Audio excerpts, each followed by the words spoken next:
Good morning and welcome to this month's edition of Facebook Live.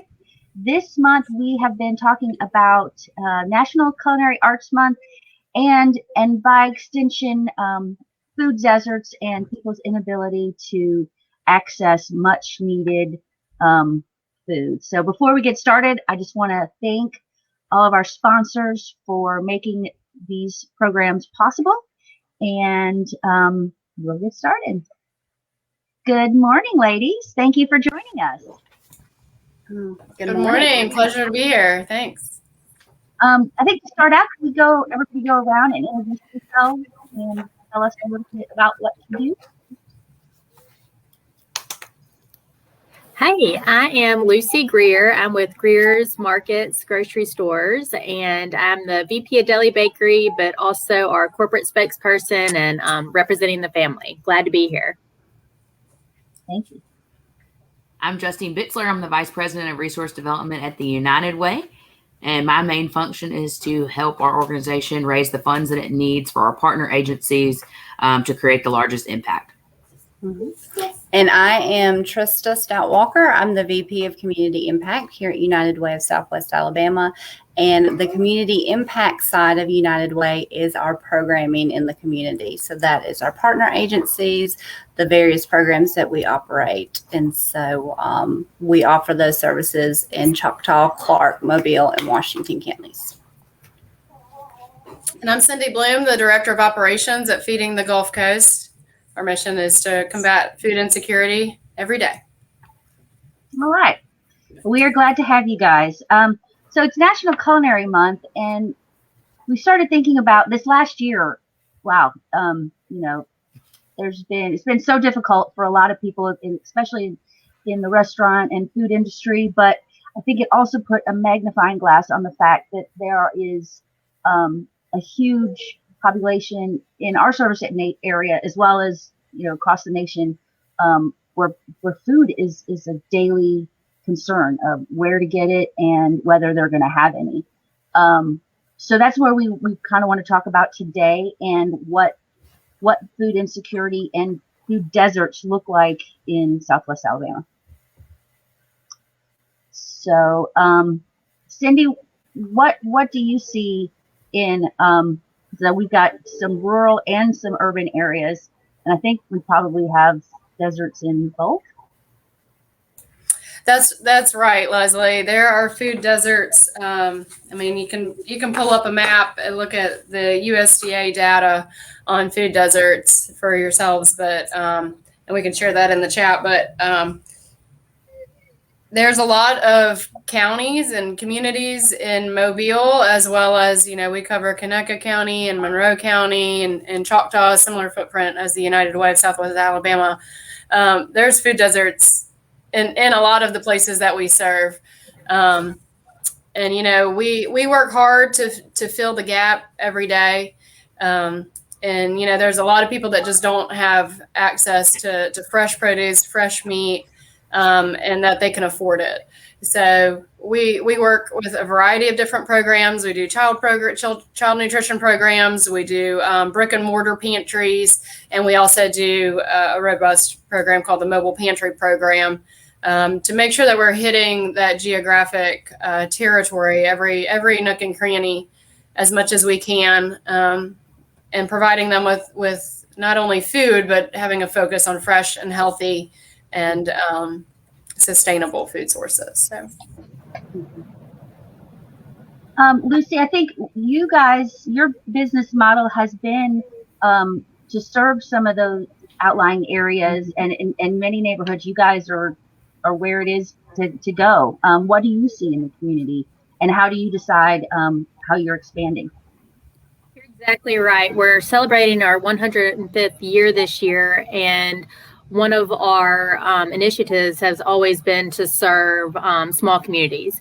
And especially during this past 15 months, we have been fortunate enough to serve those that have not been able to get out, have not been able to travel to other areas that they normally would. You know, a lot of our communities, they travel for work, and so they may shop elsewhere. But with the jobs, you know, being as they are, we have seen a huge increase in areas where they weren't shopping just because of other you know, circumstances.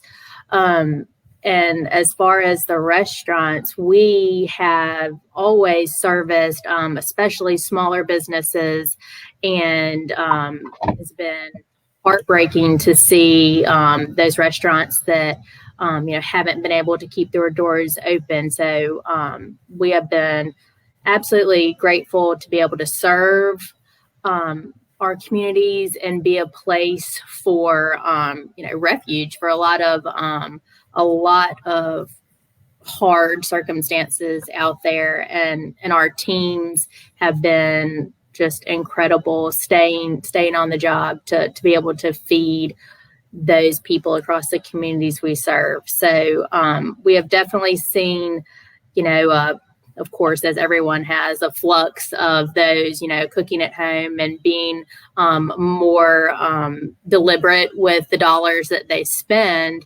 And also, I think that everything in that regard, people are also worrying a lot more about others rather than just, you know, their self, which is, you know, strange. And in the environment that we've been in, you know, when everybody's kind of been, you know, worried about their own household. But I think for whatever reason, and y'all may have seen it in some of your data and the collections that you've received, the human heart has been, you know, just grown, which is, I guess, kind of a silver lining for the whole situation that we're in. And y'all may have, you know, seen that too. Yeah, Justine? Yeah, absolutely. I mean, I think this year, I don't think our community is any stranger to disasters, whether that's a natural disaster or a personal disaster. And I think they viewed COVID almost like they were responding to a storm. You know, they, you know, stepped up to the plate. A lot of businesses stepped up to the plate, and our partner agencies like Feeding the Gulf Coast, you know, really stepped up to the plate. I saw an article on NBC, I think it was 15 or WKRG or something, but it said that y'all, Cindy had a 700% need increase during COVID, I guess, as it was hitting really hard. And I know that y'all started your summer feeding program early that's normally in schools. And so people stepped up to provide funding. Yeah. That's right. Yeah, we only operate 1 or 2 child nutrition programs at a time. We've been operating summer feeding for over a year. We've been operating 4 programs for over a year, which is a huge lift. And then as far as food distribution goes, in Alabama, we had a 47% increase during COVID. So that's a pretty heavy lift. But again, you're right. Y'all are right. The community has stepped up, and we've been very grateful that we've been able to meet the need. And you know, we always want to do more, but we've been able to actually turn those dollars into food in people's houses. So we're incredibly grateful of the community support, like y'all are discussing.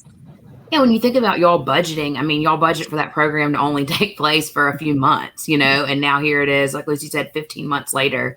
Yeah. And y'all are operating more programs than you have before, which is more staff, right, more resources, more foods needed. Mm-hmm. And we've, you know, y'all have done it, which is really an incredible feat.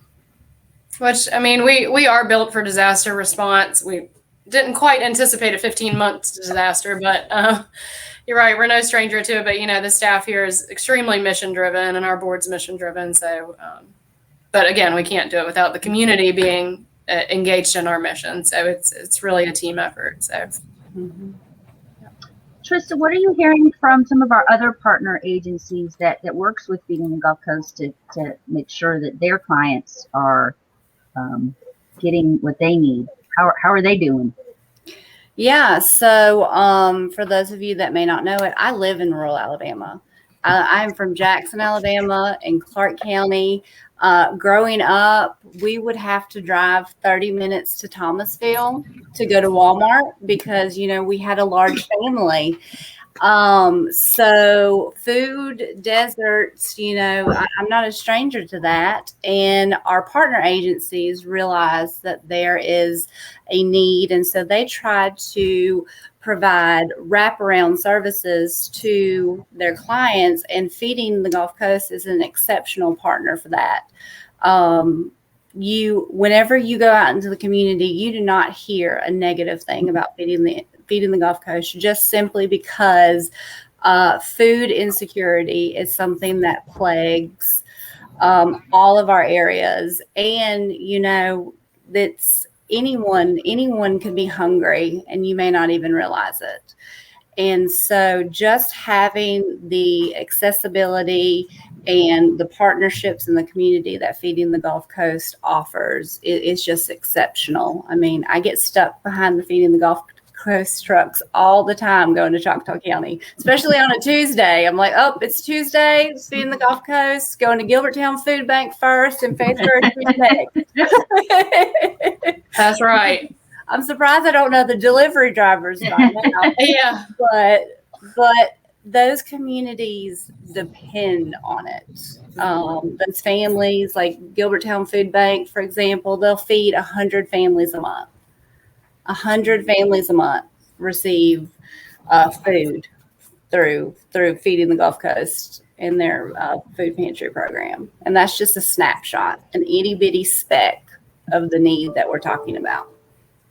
And I think too, transportation has been a barrier for a lot of people. So having Greer's and some of these food pantries in a walkable distance from those vulnerable neighborhoods is crucial as well. I would like to give Greer's props, Lucy. So again, Clark County, Greer's first pickup grocery store. You, during COVID, you were a lifesaver, not only for us, but the entire community.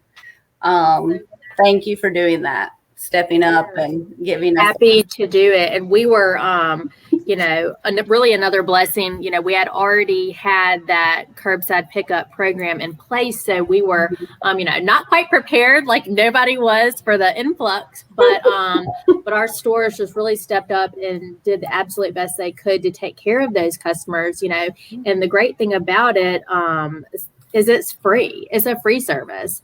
And though there's so many customers that are, of course, still either homebound or don't have that transportation, and other people are placing the orders and coming by and picking it up for them, and seeing carpools and that kind of thing. So having that curbside pickup was another way that we were so thankful that we could serve the community. And we, of course, have delivery options too. But yes, I'm with you. I'm familiar with those drives up to McIntosh and Grove Hill and all the areas, and it's definitely a special place for us to be in these communities, especially those one store towns where we are. And it's funny, Gilbertown always reminds me of my dad. We used to have a store there, and my dad was working up there when I was born. He had to come back.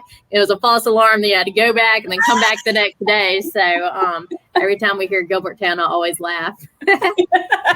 It's part of your birth story. I love it. Awesome. Well, Lucy's right. Like, there's just been so many businesses that have had to get creative, and a testament to the human spirit. Our food pantry, we had some experience with the drive-through pantry model, but kind of like I'm sure you felt, Lucy, like you had some experience with the curbside, but it's now everybody's learning it. And then it was kind of nice to see that beautiful creativity, and now there's some practices we've learned and adopted that we're just going to stick with from moving forward. So people are resilient, as long as the community comes together. So. Leslie has asked if we have any questions, and I do, and this is for Cindy and Lucy. At United Way, we're always trying to find creative solutions to the needs. And even though, between COVID and the natural disasters that we faced, and again, COVID is still going on, it hasn't gone anywhere. what is left that needs to be done? What direction do we need to be moving forward? Or, what do you see as the need in the community? Cindy, I'd love for you to take that first, if you don't mind, just because you're, much more versed in it, and as far as the overall need. Mm-hmm. Yeah, it's there's no concrete answer. Our model depends heavily on our partners in the community. So we serve 24 counties, a 22,000 square mile area. There's no way that we know exactly the need in Gilbertown. There's no way we know exactly the need in Mount Vernon. So the way we distribute food is through anchors of the community. And we know those people. We have 400 partners that are those people, 400 plus of those people, that we rely on them to pull food as needed from us. And so we just stand willing and ready because, during the pandemic, we saw a whole bunch of people that didn't even know that Feeding the Gulf Coast, that didn't even know where their hometown pantry was. And we were happy to be there to meet that need. There's a lot of situational poverty. People have never been needing assistance. We're there. And, and that's just the nature of our work, is we have to remain nimble. We have to remain flexible. We have to remain on top of it and in these communities and getting constant feedback loops from our rural partners and our urban partners. There's trends that you just really can't explain. It's different trends because of SNAP impacts our work, what DSNAP is doing and what PSNAP is doing. Unemployment checks affect our work. And just the employment market, vaccine rates impact our work. It's just in our business, we have to remain nimble and we have to remain in tune with our ear to the ground in every nook and cranny of the community. And we rely on our distribution partners so much to tell us, the acute need, the Atmore tornadoes, the bad storms that came through, not Atmore, I'm sorry, Bruton. We rely on our community partners, the emergency management, to help direct our efforts, and we rely on that constant communication loop to understand where our business model needs to go. And so I guess there's no predicting food insecurity. It's a really hard thing, especially this year has been really hard to predict, but we have to rely on our partners that are in those rural communities. And we're happy to say during the last 6 to 8 months, we did a rural focus, and we onboarded 10 agencies that were specifically geared to serve the rural communities that are hard to reach. And a lot of our partners, I talked to a couple of our partners the other day, they figured out their home delivery program. They have adapted in that way. Not only are they doing drive-through model to reduce contact, but they're also putting the pieces together to figure out their home delivery model, which is needed as well. So it's all about adaptability and flexibility and being nimble with the resources and just trying to stay on top of making sure there's enough meat in the freezer for us so that we can distribute it to the people in need. So I don't know if that really answers the question. There is no answer to it other than don't stop listening. Yeah, one thing you alluded to, Cindy, and what I was thinking is the awareness. When you said, some didn't even know, where their food pantries were. And I know that's a continual effort, and whether it be a nonprofit or a business, is that awareness of the services you provide. And I think that this has definitely been another learning lesson of, okay, those, we think everybody has the message, but they don't. Right. So I think that just that awareness, whether it be on the receiving end or how to get involved and, help provide that awareness, I think is something that we can all continue to work on. That's I right. think I'm showing that awareness needs to, hopefully will take place year round. Like a lot of times when a big disaster strikes, everybody's hyper aware of the need, which is good. And like Cindy's point, it shows that the community, it shows the community the needs that exist, not just in that time frame, but really like year round.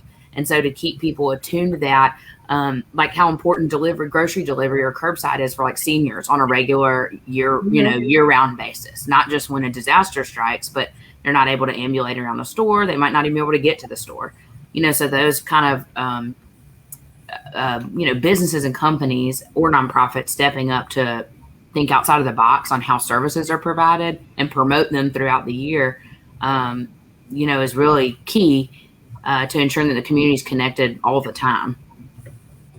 I know y'all two have partnered together in the past it was with the Boy Scouts of Scouting for Food. Where you can pick up, people can leave a bag at their house and food, easy for the person to contribute. Or Greer's, I know, has had boxes or stations set up where you can drop your cans and things off when you leave. And that takes place, throughout, not just during a disaster in a regular time frame. And it shows how 3 partners are able to come together, probably more than that. But at least 3, to connect the community to a year-round need. Mm-hmm. That's right. Well, on a fun note, Lucy, what's our time frame from the walkable store from the United Way office? That is a fun note. Let's see, our grand opening, and we said, this is it, whether we're ready or not, is August 20th. And so, yeah, we're thrilled to be able to offer another location downtown on St. Louis Street. We feel like it's positioned really well for those, of course, moving downtown, those working downtown, and those visiting. So we feel like that the addition of a grocery store down there will be, will service a lot of those goals that so many organizations are working on. So we're happy, and we invite everybody to come on August 20th. We're going to have a ribbon cutting and a jazz brunch at 9:30 that morning. So thanks for asking. We're happy about it. It's exciting. Congratulations. Cindy, what's next up for y'all? Every day, trucks on the road. So, summer feeding has taken a lot of effort to pull off. There's some days that they do 1,600 meals a day. There's been multiple days that we've seen the need that high. We're ramping down a little bit from summer feeding. I think it's ending, I guess, after 15 months of it, and transitioning back to our after-school meals and snacks for our child nutrition program. We're excited. We had to skip a year for our fundraiser, but we're back on this year, Chef Challenge. We're really excited. September 16th, we're going to be at the convention center. We've got a lot of chefs engaged in it, even despite having a hard year. So we're excited to open up and have a little bit of normalcy back to our fundraising. It'll be our 22nd annual. It is our biggest and most important fundraiser of the year. So that's coming up September 16th, and I'm sure you can find it on Facebook as well as our website. And every day we just work to get bigger, better, and stronger at getting the most food out to people in need. So we're just keeping on. I think one thing that's fun that y'all both do really well is a lot of times you might have access to healthy food, but you don't really know how to make kale or bok choy or something that seems super intimidating, but you could grow it in your backyard, too. And so one thing that y'all both do really well, I think, is teaching people how to cook the healthy food that's available. Like Lucy, through your partnership with Fox 10, love watching that and the recipes that are shared, but it shows, it makes something not so scary or mysterious seem really that you're really able to connect to it and fun to go home with your family, and cook a meal and provide something new and maybe teach your kids that all green things aren't as bad as they might. Yeah, I'll have to admit I haven't tried kale on my kids, but they love broccoli and lots of other. My kids love kale. Do they? My 1-year-old loves it. Mm-hmm. Oh, wow. Yeah. Yeah, you got to get them involved in the cooking side, and it's a win. Like my kid cooked some eggplant the other night, and I admit it wasn't delicious, but she tried it twice. Only because that she cooked it. So to me, cooking is very important to start very young, to get the kids engaged for sure. I mean, I do it at my house, and they love their vegetables, but yeah, to speak to that on our side, when we get donations of things that are not, for example, butternut squash or cabbage for about 4 months straight, where there was a lot of yogurt with the Farmers to Family Food Box program, we try to send recipe cards out to try to get some creative juices flowing. You don't quite have to send recipe cards out as much with watermelon and corn and potatoes, but when you have cabbage for a little bit, a few months in a row, because that's really it's an affordable product for us, and it is healthy, and I cook cabbage a lot of different ways. So yeah, we try to send recipe cards out when we can, for sure. Well, thank you guys for being here. Do we want to go around and give a final thought before we sign off for today? I know for us at Greer's, the family unit is so important, and most of our efforts that we focus on are around the family or in schools or promoting that around the table. And so when we talk about recipes or after school program, getting that nutrition around the table, and it happens in a lot of different ways, and everyone has different things that they're trying to promote. But so that for us at Greer's, and partnering with other organizations that have that same drive, is something that means a lot to us. So, and again, with the challenges that we've had over the last 15 months or so, is that family unit we all see how critical that is. So I'm just glad to be in a business that can help promote that. And there's nothing more important than, feeding the community, feeding the Gulf Coast where we are. So I'm grateful to everything that each one of y'all are doing in that effort. So thanks again for having me. Yeah, as Lucy said, I mean, everybody needs to eat, whether they're buying food at the grocery store or getting food from us. And it takes a community. I mean, I think everybody saw during COVID, there's a lot of people that didn't ever think that their life they would need to use a food pantry, that they wouldn't be buying food at a grocery store. But it happens. Life happens. It can happen to anybody. And we're here to serve. And, I think my closing thought, we all talked about the humanity that we saw during COVID. And it's just, for our work, we see it every day that we cannot do what we do without partnerships. And we are just so grateful for the people in the community that also believe in our mission. United Way, y'all are such a huge asset to our organization when it comes to volunteers and awareness and funding as well. So we're just grateful for all of our community partners, whether they just do one food drive or if they stay with us for a long time or a short time or what. Anyway, our agency partners, we cannot do our work without our agency partners. We can't do our work without our food donors. Without United Way. So we're grateful for partnerships, and we're reminded of it every day, particularly last year, where we saw the community being able to step up and we accomplished great things together. So thank y'all for having us. Thank you. And I was just going to add, at United Way, we really strive to advocate for the needs of our community.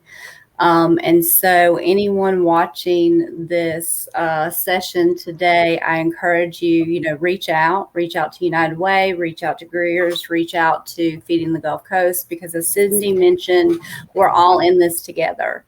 So there are plenty of opportunities that you can give back. You can sponsor a mobile food pantry. You can volunteer at a mobile food pantry. There's lots of opportunities. And Leslie has put up our 211 Human Health and Support Service hotline that you can call and get information on all of the resources available to our community. Justine? Yeah, I mean, like y'all said, I think one thing that our entire community community can agree on is the importance of food. Not only just from a nourishment standpoint, but from a family connection standpoint. And we know that it transcends throughout school. You know, if you don't have food at home, you're not going to perform well in school, at work. Your sleep won't, be on track or on schedule like you want. And your overall quality of life is reduced. And so it's definitely a cause. Like Trista said, I encourage everybody to find your cause and your passion, where you want to get involved. Food's an easy one for me. I don't know about y'all. But it takes, that is a central focal point to improve the quality of life in our community. And you can start there, and it's easy to start. There's a lot of ways to get involved, whether you join Feeding the Gulf Coast and go out and sort. I learned a lot about what you can keep for longer, what has a longer shelf life than one might think out there. And they have awesome charts on the wall that explain it. So it might help you in your own home, stretch some of the things that you have that you might have thrown away otherwise. And encourage you to utilize Greer services that they have with grocery delivery and curbside pickup, especially for those who need it. Also, even if you don't have a particular need, it's really convenient and saves a lot of time. And that's, also valuable to all of us these days, the time that we spend. So thank you all for spending time to lift our community up and serve those who need it the most, year round. All right. Well, thank you guys so much for being here today. It's been a really good conversation. We will be back next month. We are all things campaign starting in August. Our official kickoff is September 1st, and we'll be having a multi-platform kickoff event with Fox 10 and iHeartRadio and here on Facebook Live. So be on the lookout for those. So when we meet for our monthly show, it will be all things campaign and award winners. So we look forward to seeing you. Thank you all for being here again. Thank you to all of our sponsors, all of our supporters, all of our partner agencies. It really does take everybody to do the work. And have a great rest of your day. Thank y'all. Thank you.